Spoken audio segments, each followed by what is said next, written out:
West Texas, 1889. The sun leaned low, casting shadows like scars across the brittle earth. Wind scraped the plains, lifting dust that clung to the skin like sorrow.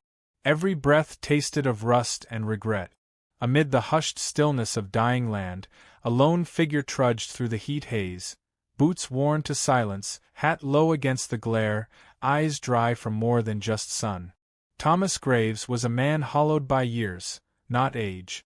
38, but carrying a war, a widow's loss, and a child's death all in the way he walked, with a slow, measured determination, as if each step weighed a little more than the last. His ranch, if it could still be called that, sprawled out like a forgotten promise, fences broken, the barn half collapsed, and the fields brown with surrender. The last of his cattle had died a week ago. A thin black cross marked where he'd buried the calf under the shade of a bent cedar, the same tree that watched over his daughter's grave. Graves didn't cry anymore. Grief had drained him dry. Inside the shack that passed for home, he sat by a cracked window and unfolded a letter that had become more prayer than paper. His wife's handwriting, faded by time and fingers, still whispered to him, "If there's ever a reason to keep living, it'll come when you least expect it. Don't miss it, Tommy." He didn't read it aloud this time. He just stared at the words, lips pressed tight, jaw clenched like a man still trying to obey the dead. Then came the sound, wood splintering, metal groaning, something large collapsing not far from the eastern fence line. He rose slowly, the way men do when they've learned that running rarely changes the outcome. With his rifle slung across his back and suspicion sharp in his chest, he walked toward the noise, unsure if he was headed to help or to bury. It was a wagon. What was left of it leaned sideways in the dust like a dying animal. The mule had gone down, ribs heaving, foam at its mouth. And beside it, a woman, still as stone, hat tipped over her face, one arm protectively curled around a bundle of blankets that turned out to be a child. For more children crouched in the shadow of the broken wheels, their eyes wide, mouths dry, each one thinner than the next. Graves approached slowly, boots crunching gravel. The eldest, a boy maybe 10, stepped forward, clutching a stick like a sword. The woman stirred. She pushed herself up with a grunt, pulled a rusted pistol from beneath her coat, and aimed it with shaking hands. Her lips were cracked, but her voice held defiance. "Don't come closer." Graves raised his hands. "Ain't here to hurt you.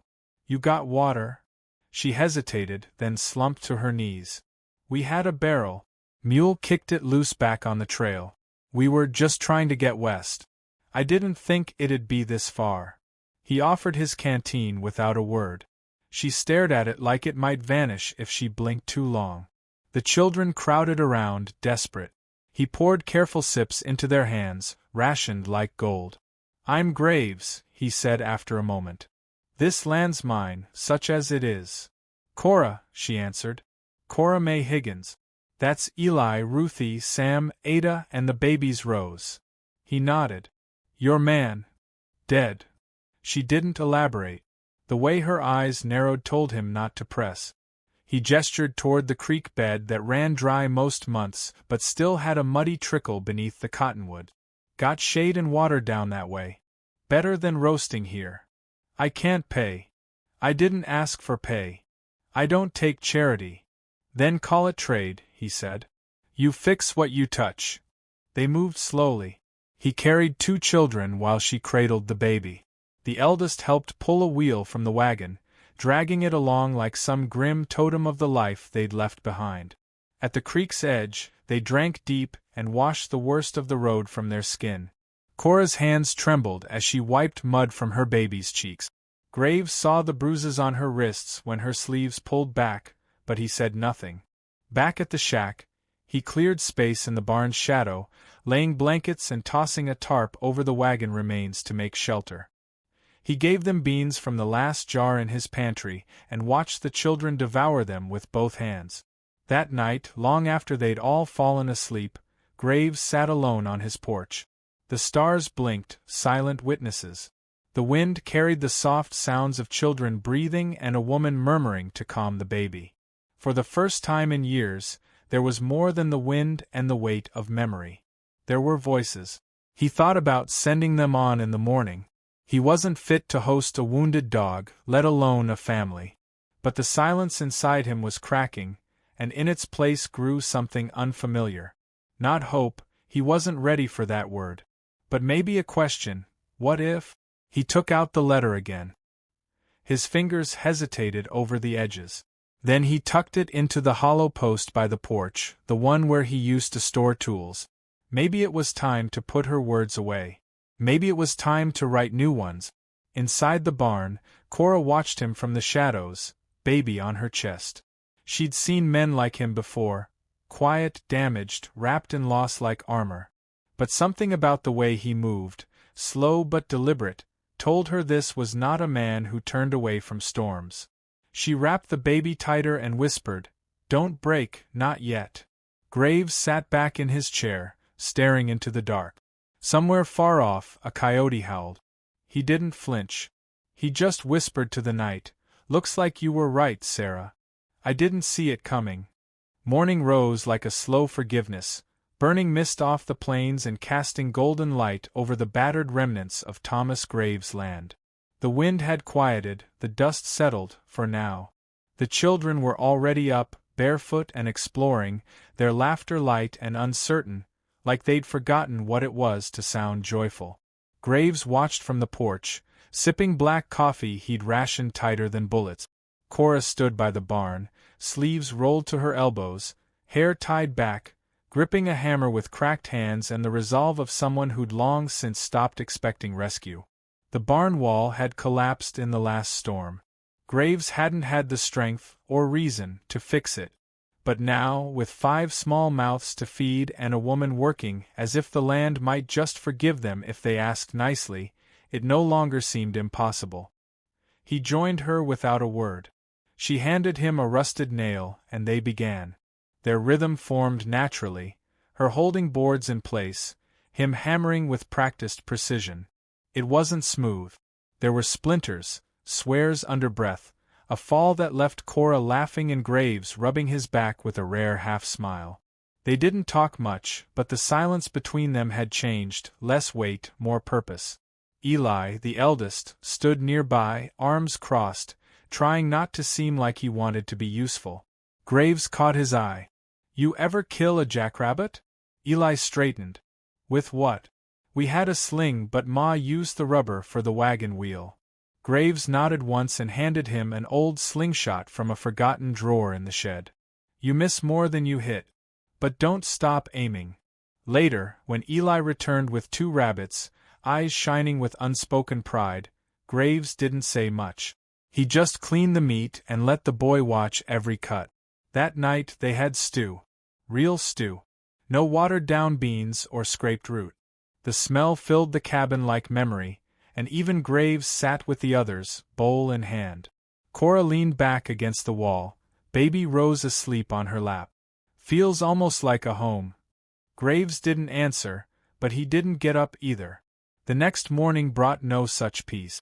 The wind shifted, fast and angry, blowing east with a howl. Dust darkened the sky. Graves looked up once, narrowed his eyes, and moved fast. "Get to the cellar." Cora didn't hesitate. She gathered the children like instinct and ran behind him as the wind roared like a train across the plain. The dust storm hit with sudden fury, sand lashing skin, visibility gone. Inside the root cellar, pitch black and thick with fear, the baby screamed. Ruthie sobbed. Cora held them close, murmuring songs no one could hear over the rage of wind and earth. Above, Graves staggered out of the barn, coughing and blind. One of the calves had broken loose, small, young, terrified. He couldn't leave it. Not again. Not like before. He wrapped a damp cloth around his face, bent low, and crawled toward the pen, hands searching blindly. He found the calf near the fence, eyes rolling white, legs stuck in wire. Blood streaked its flank. Graves cut it free, hoisted it over his shoulder, and stumbled back, the wind trying to drag him down every step. When he finally slammed the cellar door behind him, coated in red dust, breathing like a dying man, Cora stared at him as if he'd carried in more than a calf. As if, for the first time, she saw him not as a stranger but as someone willing to bleed for something fragile. That night, after the storm passed, they sat by lantern light in silence. Eli looked at Graves, his voice low. "You didn't have to go back out." Graves stared at the flame. "Some things are worth the risk." The next few days brought quiet work. The well still ran shallow, and the chickens laid less than they ate, but routine had begun to set in. Cora cooked, Graves fixed tools, Eli checked traps, and the others cleaned and sorted what they could. Cora had learned how to patch windows with fabric, and Graves, surprised, found himself admiring the way she folded the edges so neat, so precise. She wasn't afraid of effort, and he wasn't afraid to notice. One afternoon, as the sun slid west, a figure appeared near the fence. Lean, silent, still. Graves recognized him instantly. Red Hawk. A Comanche scout. They had shared silence before, years ago during the border raids, when both sides had lost too much and trusted no one. Graves didn't reach for his rifle. He simply stood, nodded once. Red Hawk pointed at the children, then held up a bundle wrapped in deer hide. Meat. Smoked and clean. Graves took it, unsure how to say thank you in the old tongue. Red Hawk didn't wait for words. He vanished into the trees like smoke. The next day, the youngest girl, Ada, fell ill. Fever. Raging. Skin burning. Cora panicked. The storm had wiped out most of their medicine. She wept for the first time since arriving, clutching the child, whispering promises. At sunset, Red Hawk returned, wordless as ever. He placed herbs by the door, tapped his chest once, then pointed to the stars. Graves didn't understand, but Cora brewed a tea from the leaves. By morning, Ada's fever had broken. Graves sat by the fire that evening, sharpening a knife. Red Hawk approached again, crouched beside him, and without asking, handed him a new blade, bone-handled, carved with quiet power. "Protect what you still have," Red Hawk said. Then walked away. The days stretched on, the land healing slowly beneath their feet. The creek ran clearer. The corn took root. Graves taught the children to fish, to track deer, to tell the time by shadow. Cora planted squash. Her hands were always in motion, mending clothes, tending wounds, fixing things he'd long since given up on. And slowly, Graves began to believe in the possibility of something he hadn't dared to name. They didn't talk about the past. Not hers. Not his.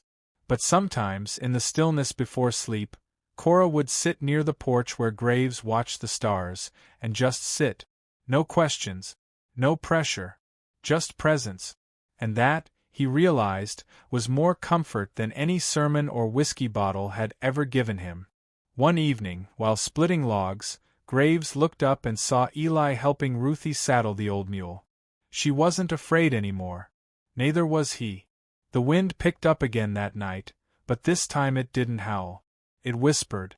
It carried the sound of laughter, of soft footsteps, of a door creaking open and not slamming shut.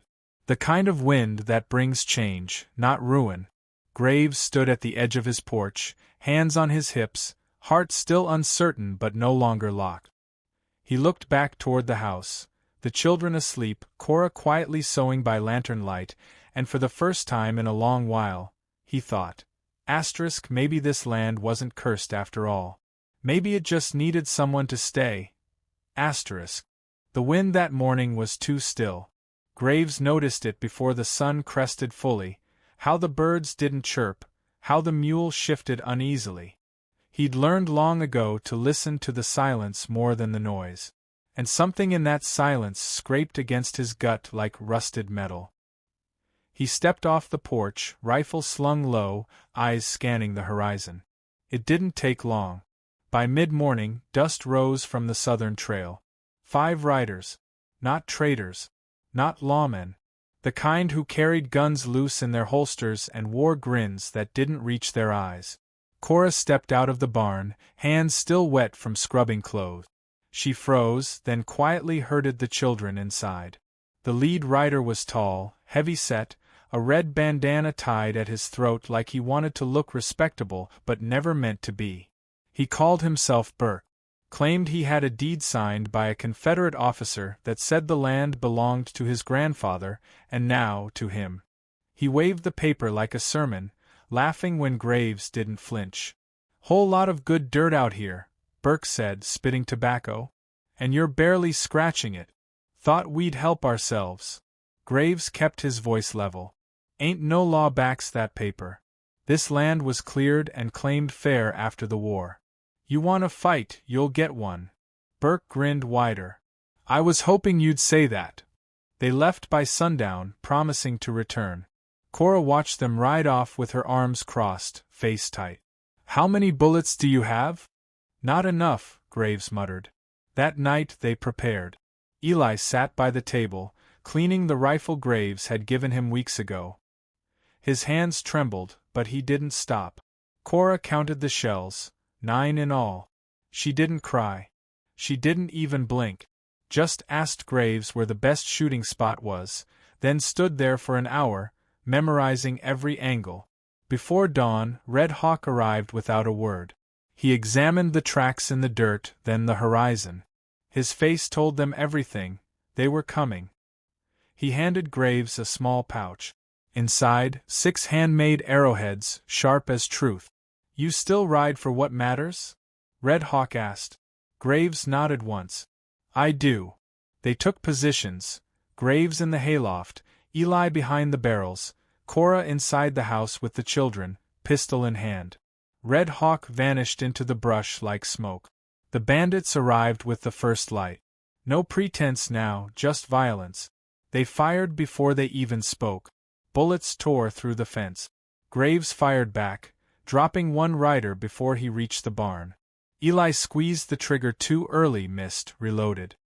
His breathing was fast, panicked, but his grip held. Graves climbed down, bleeding from a graze to the shoulder. He pulled Eli behind cover. "Don't shoot unless you see the whites," he said. "You hear me?" Eli nodded, jaw tight. "I won't miss again." Burke kicked in the door to the house. Cora stood waiting. One shot. He staggered back, clutching his side. Before he could recover, Red Hawk appeared behind him, bow drawn, arrow through the throat. No words, no mercy. The fight raged quick and brutal. Blood in the dust. Horses screaming. Red Hawk took down another with a knife to the gut.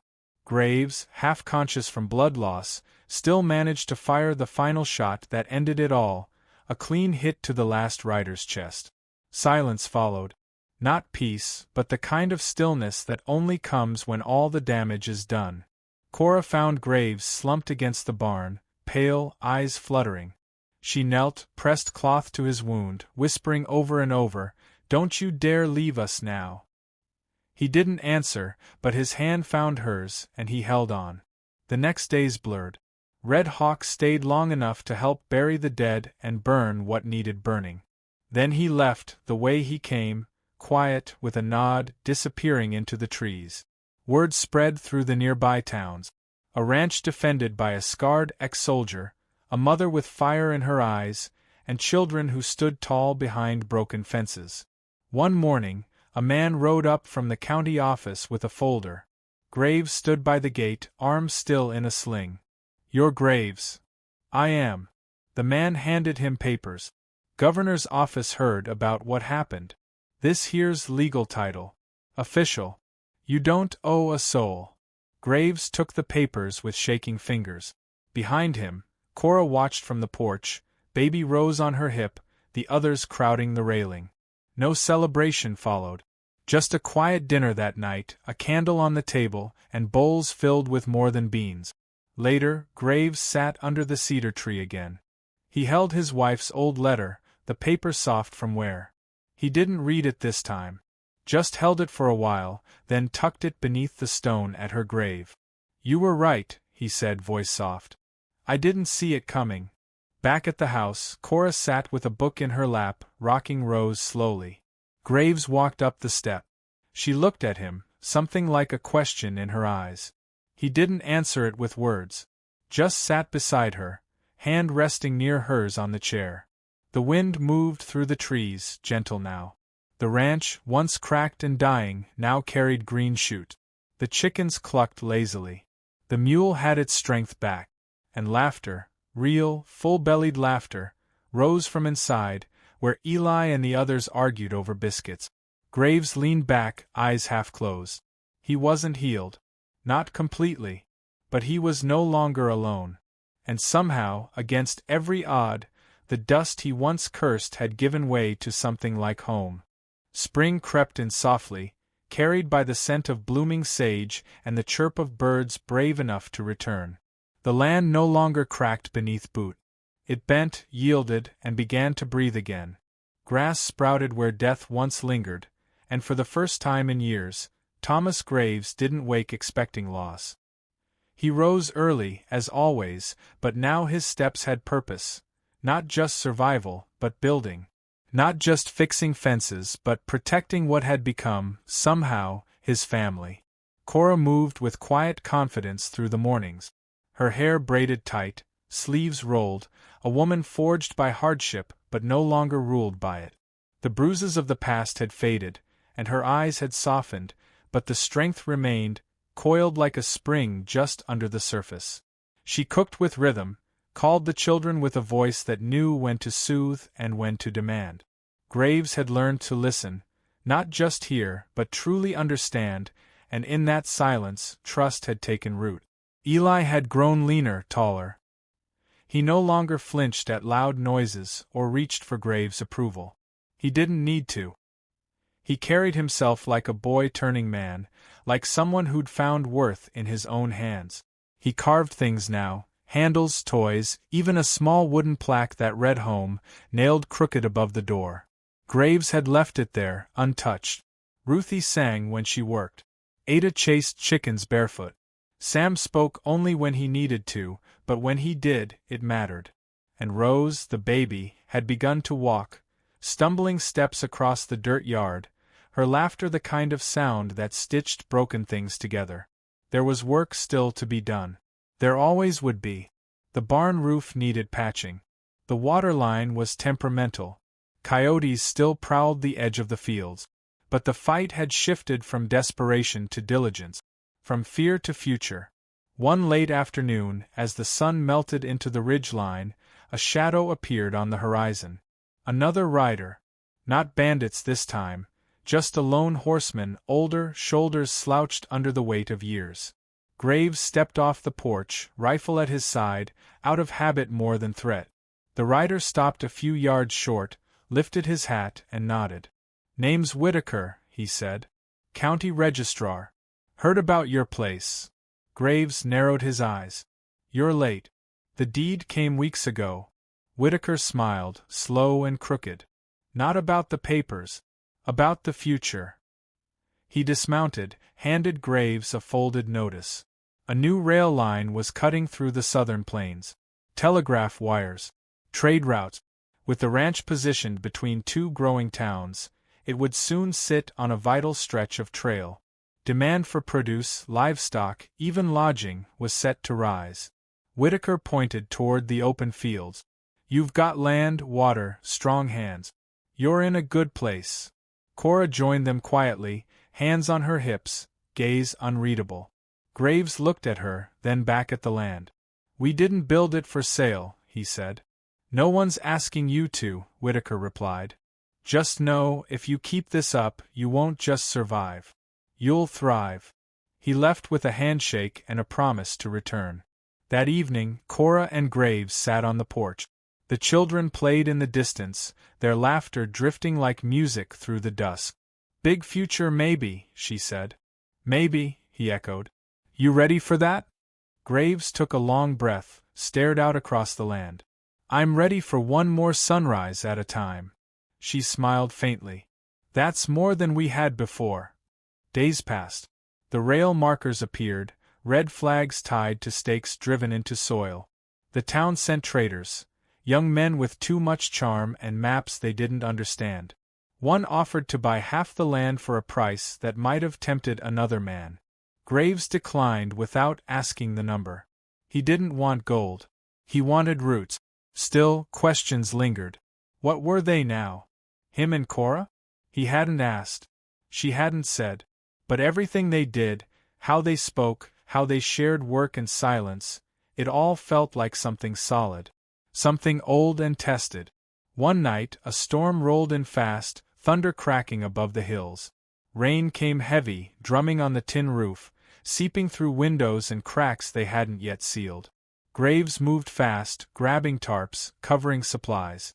The children scrambled to buckets and towels.